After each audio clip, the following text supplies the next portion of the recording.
strange to have a hippo out here on the plains, but they look so docile, but these guys are responsible for a lot of deaths in Africa. They have bad tempers. Okay.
Okay guys, this is such a beautiful cheetah. She's in very good condition, and you can just see everything about this cat is built for speed.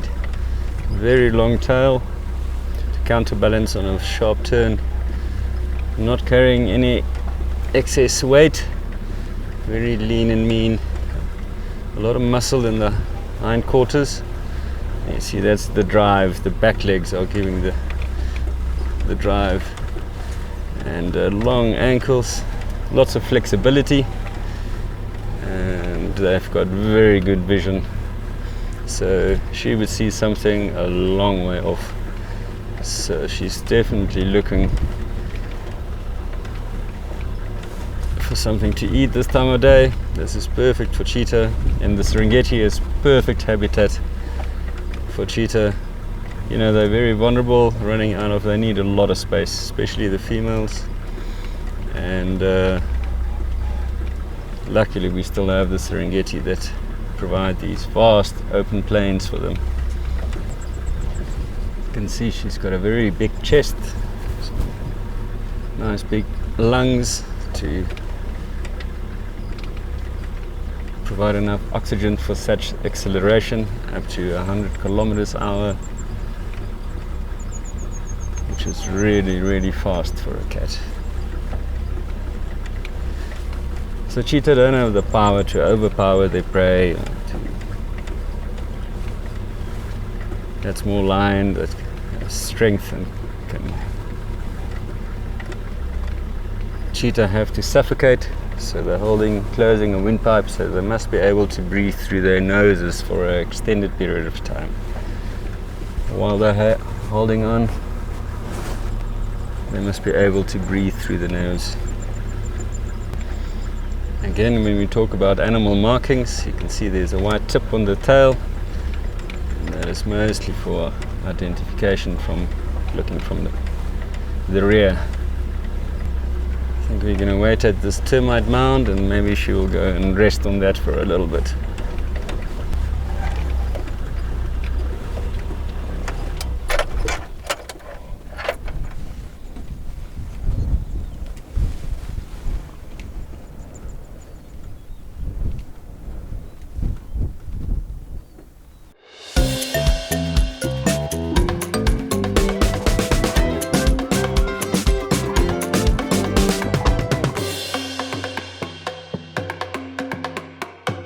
Okay guys, in the spirit of things globally, we will do some bush schooling today, just like homeschooling, just different. And last time we covered some animal names in Kiswahili. Yes. So Mwalimu, Yes, my student. we are ready for you today. All right. Welcome. And today we are also going to learn 5 major things that we are using in the bush into Kiswahili language. Hema. Hema. Hema. This is tent. Tent. Tent. Good. A tent, Hema. we call it hema. So not nyumbani. Not nyumbani. That one is your house. Yeah, your house. Yeah, this one is not a house, huh? Yeah, house is nyumba. Nyumba. Yeah, and nyumbani is a place where people live. Where you build your house is what we call nyumbani. So our hema is in our nyumbani. Yes, our hema is our nyumbani. Another thing is jiko. Chico. Jiko means a kitchen, a place where we used to cook our food. Chico. Yeah. Chico. I didn't know that. I thought Chico is just the burner. Jiko, it can be a house and also it can be a burner. Okay. Yeah. A kitchen or a But burner? a place where we cook our food. Because if you have a burner on its own, then you put it somewhere without something to cover, your fire cannot go well. Anything can happen. So you can have a jiko in your jiko. Yeah, you can have a jiko in a jiko. Excellent. It depends. In the kitchen, you can have gas cooker. Yeah, jiko la gesi. Jiko la Yes. gas. Yeah. Okay. Third one is maji. Maji safi. Maji, do you know it? Maji, I know this one. What is that? Water. Water. Excellent. Yeah, water is maji. And everywhere in the camp or wherever you are, you need maji to cook, to drink, and to do other stuffs, whether to wash your body. So we have maji in the jiko. We need maji in the jiko, otherwise we cannot cook our food. Excellent. And the other one is chakula. Chakula. Chakula. Who knows what chakula mean? Chef Taro? Alex just made us very nice chakula. Very good. Chakula means a food. Food, we call it chakula into Swahili language. Last one is moto. Moto. Moto. Moto. Yeah, who knows? I think that's the one Carl asks for every morning with his coffee. Hot. What is it? Hot. Not Almost? really. Moto means fire. Yeah. But Minus hot, one. something, when you put something into the fire, it will become hot. For example, hot water, maji moto. That's You where combine 2 words. So we need moto to cook our food. In sun, Jua, jua. Not Yes. moto. not moto. Yeah, Jua. jua. So maji moto is hot water, Maji moto is hot water. Yes. but moto is the fire. Moto is the fire. Got it. Understood? What a good teacher you are. You're welcome. Understood? Got it. Before we finish up, who can remind me, how do we call a tent into Swahili language? Yes, Sally? Hema. Hema. Excellent. Hema. I'm glad I have her. Thank you Hema. so much. Asante sana. And this is the end of our lesson today. Thank you, Mwalimu.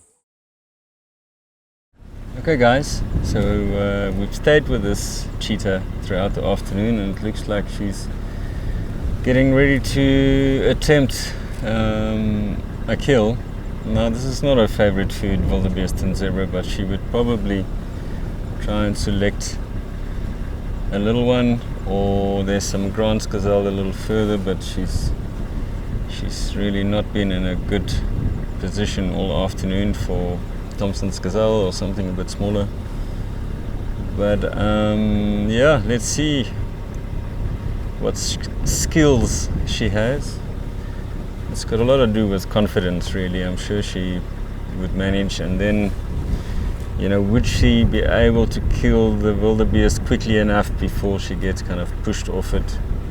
This is all the things that are going through her head at the moment, and she can't waste energy. So she won't really attempt a kill if she's not sure that she has a very good chance. She's keeping her body fairly concealed, but nothing really at the moment. I mean, there's so many wildebeest that she can... All she has to do is separate one.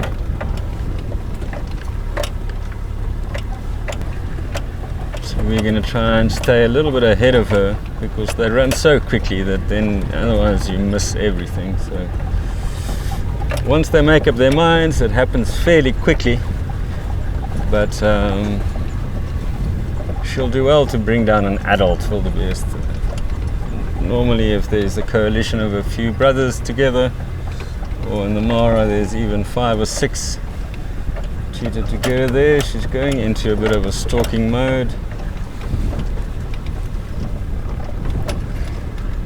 So we'll stay ahead of her. Will give us our best chance, or she might try and get something that's on the side of the herd. Wildebeest and zebra. Zebra are very smart, and I don't think she'll go for zebra except if it's a little one. Let's see. Just walking in here quite confidently, and you'll hear the wildebeest start snorting, and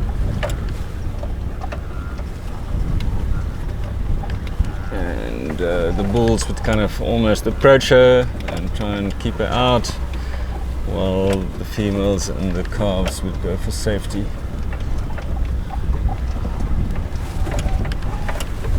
Because she has to suffocate to kill her prey, she has to be able to hang on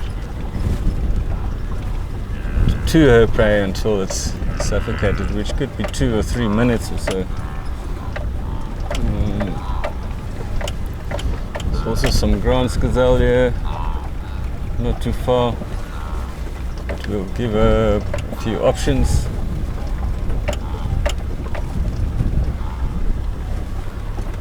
The wildebeest have noticed her now, so she's not concealed anymore.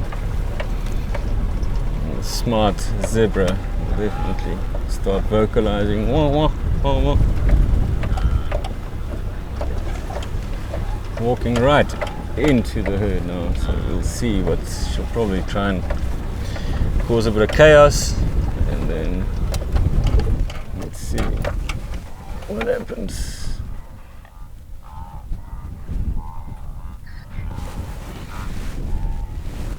I would put my money on more on Grant's gazelle if she would spot one.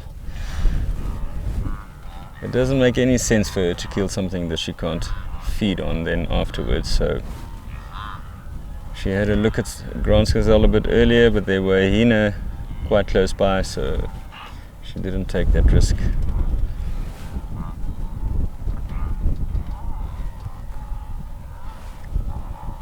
You can clearly hear the energy going through the herd and vocalizing as a predator approaches.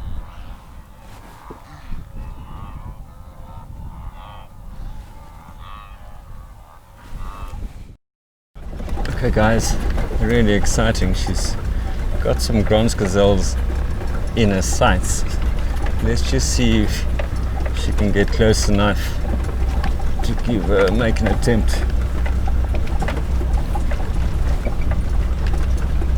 I'm gonna stay out of her line of sight so we don't have an impact on proceedings at all. So let's see.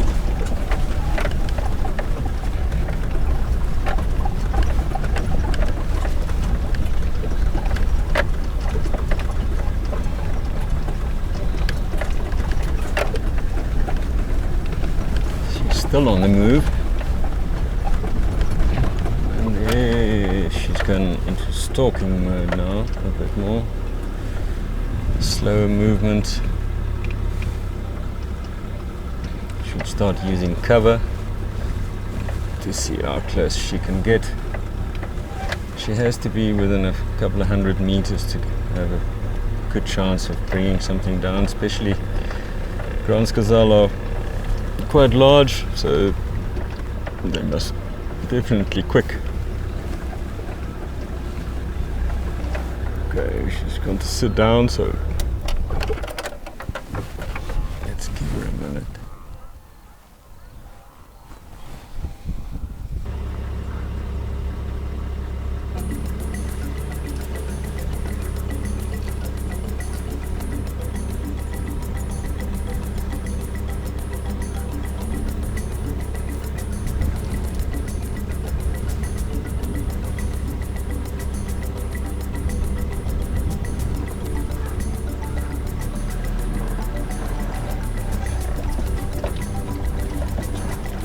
She's in stalking mode now, guys. She's gone flat. Ears are flat and controlled movement, and there's some Gazelle ahead. And this is exciting. Let's see, she's definitely a bit more serious now. So we're gonna give them a little bit of a wider berth this time.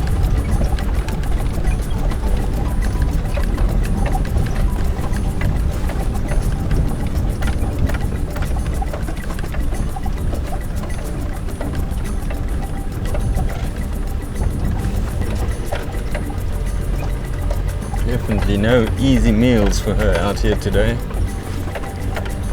She definitely have to do some work, and she only has a couple of hours left.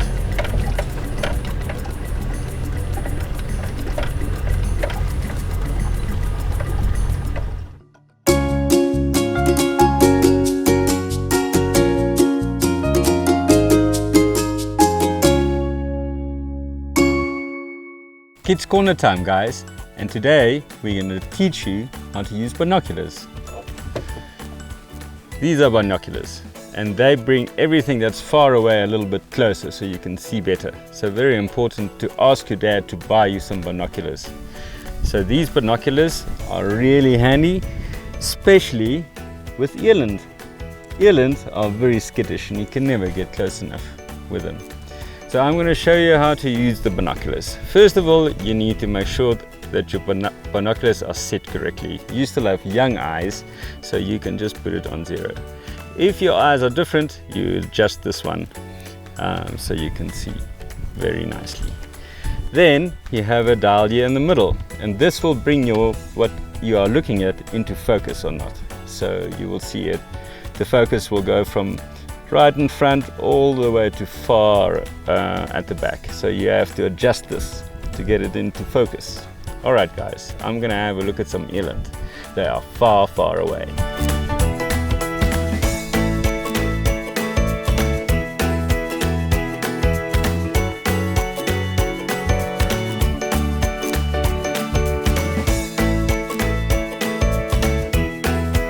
Okay guys, now you should have a tent and binoculars. Chat to you later.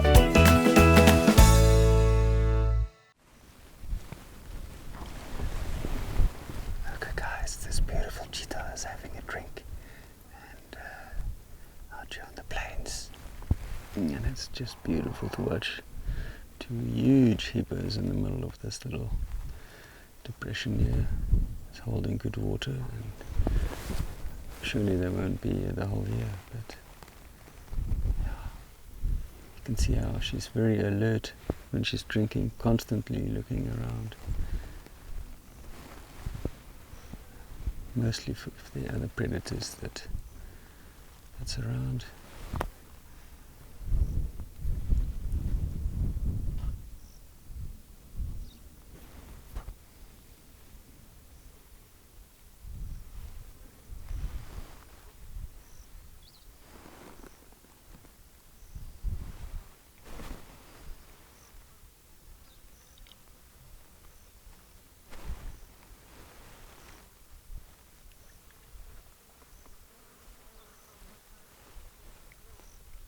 She's still looking for something to eat, but there's not much out here at the moment.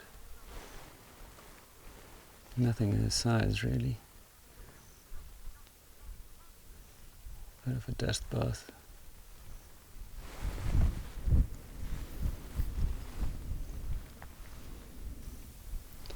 But I think we're going to leave her here. We still have a long way to go back to camp, and we don't want to interfere with her hunting. It's becoming crucial for her to bring something down today, and we don't want to disturb any of that. So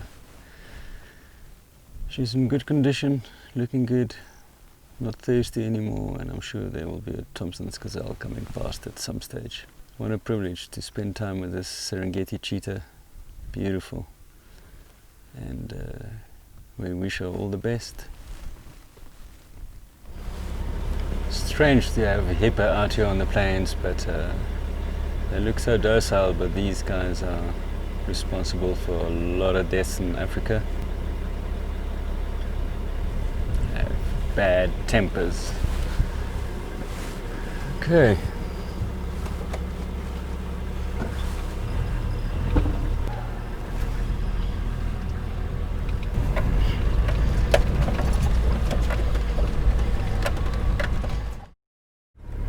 Guys, we bumped into a very nice breeding herd of buffalo.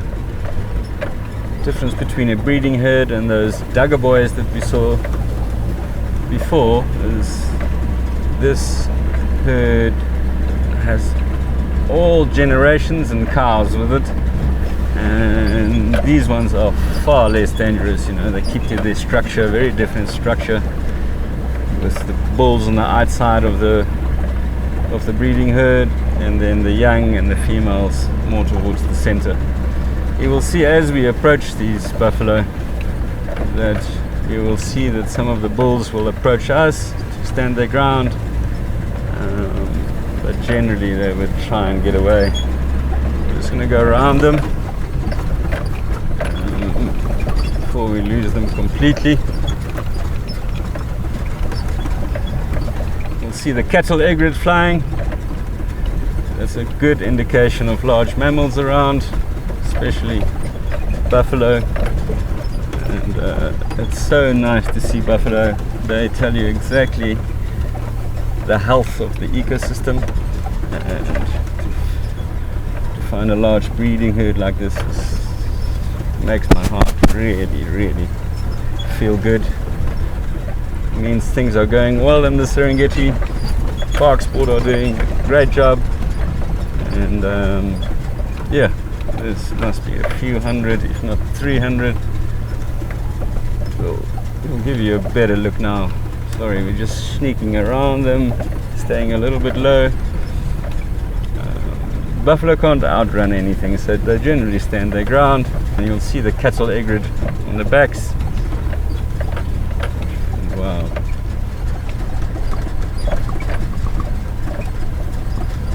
Beautiful. Again, we have a sideways approach, and you'll see they'll approach us to protect themselves, and they do respond to some noise. There's an angry cow on this side, but and then they will turn away, and you'll see the young buffalo there. They all part of the breeding herd.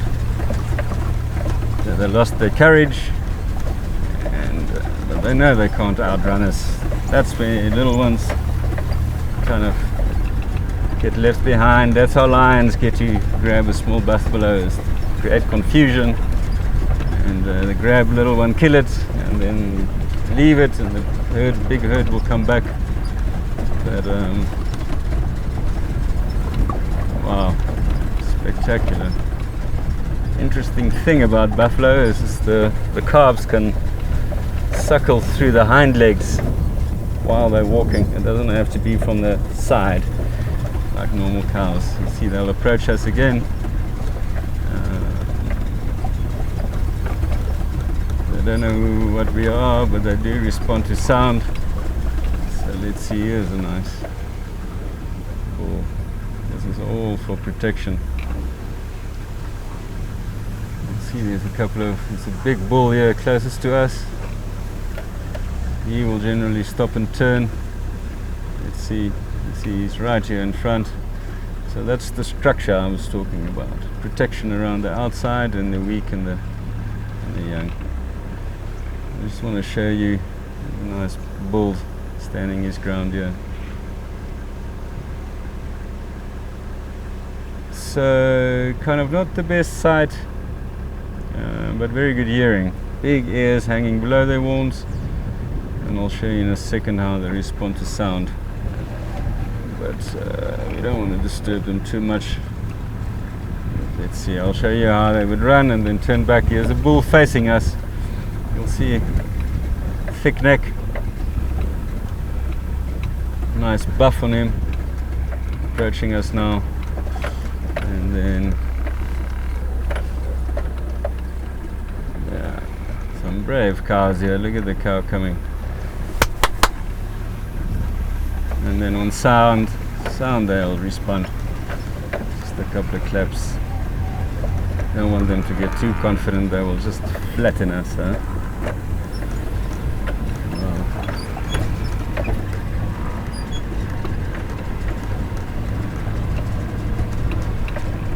Wow. There's one with amazing wide horns, something I haven't seen before, right ahead. Very wide, turning and running. Here's a nice bull facing us again with the mud on his horns.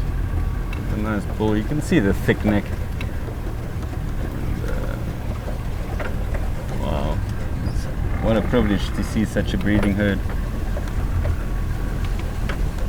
And they start snorting, and they do keep their structure.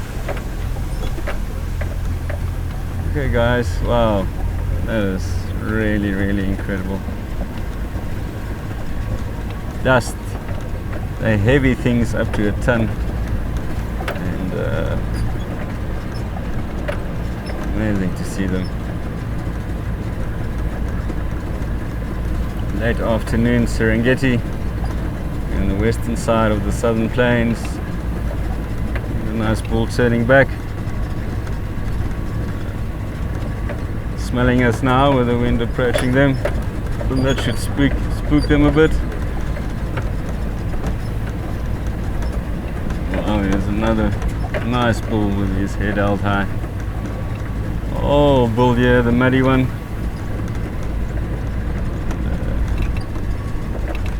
You see how they tend to rather stand their ground than run away, because they're not the fastest thing. Look at this old boy. Nice horns on him. Yeah, lifting his head high. And he has been through the wars, so he doesn't even bother to run. But we're not here to harm them. Very nice afternoon light.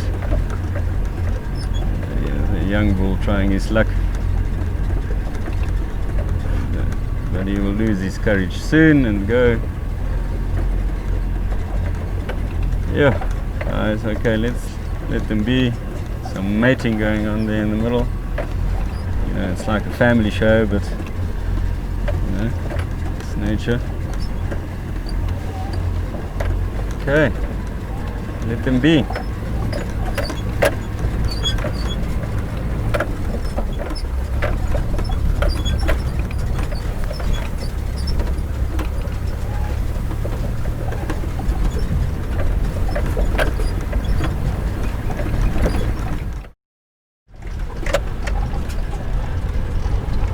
Another exciting day in the Serengeti.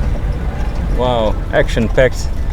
And we're slowly heading back to camp, and we're taking a slow drive almost into the sunset towards Nabi Hill. And thanks for joining us.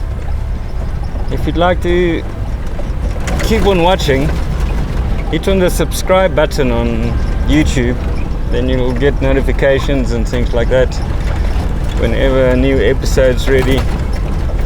And if you want to help out a little bit with diesel and our things here, you can always hit the donate now button on the website, and we'll keep on bringing you Serengeti Show Live.